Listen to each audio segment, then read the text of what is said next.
प्रथमे दलर सभापति माननीय श्रीजुक्त नवीन पट्टनायक महोदय को अनेक अनेक धन्यवाद ज्ञापन करुच्ची। प्रथम कथा मु गोटे मध्यवित्त परिवार झील छात्र राजनीति सहित संश्लिष्ट अच्छी रमादेवीर एवं उत्कल यूनिवर्सिटी मु दुईटा जगह स्टूडेंट यूनियन कंटेस्ट भी करिछि। आपण माने मते राजनीति रे छुआ बळू बड़ भी करिसंती। तो प्रथम कथा मो दलर सभापति को हृदय कृतज्ञता ज्ञापन करुच्ची एवं दलर समस्त वरिष्ठ नेतृत्व समस्त को धन्यवाद ज्ञापन करुच्ची एवं हृदय कृतज्ञता ज्ञापन करुच्ची।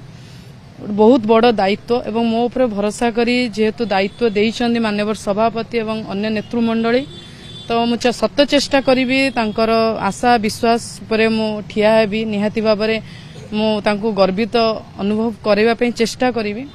आपणक जरिया रे सबु गणमाध्यम को मु एइटू अनुरोध करबा को चाहूची। मु आपण मानक द्वारा तयारी हेतिबा पिला तो आपण माने समस्ते मो सहित एभली भाबरे ठिया हेबे छात्र समाज को आगु को नबा एवं ओडिसा को विकास पथरे नवीन बाबूंकर जो स्वप्न रही आगु नबा पई आमे लड़ाई करबा। आउ थरे बिजु जनता दलर ग्राउंड रे थिबा लक्ष लक्ष कर्मी को मु बहुत हृदय धन्यवाद ज्ञापन करुच्ची। सबुबले मते भल पाइबा देइचंती।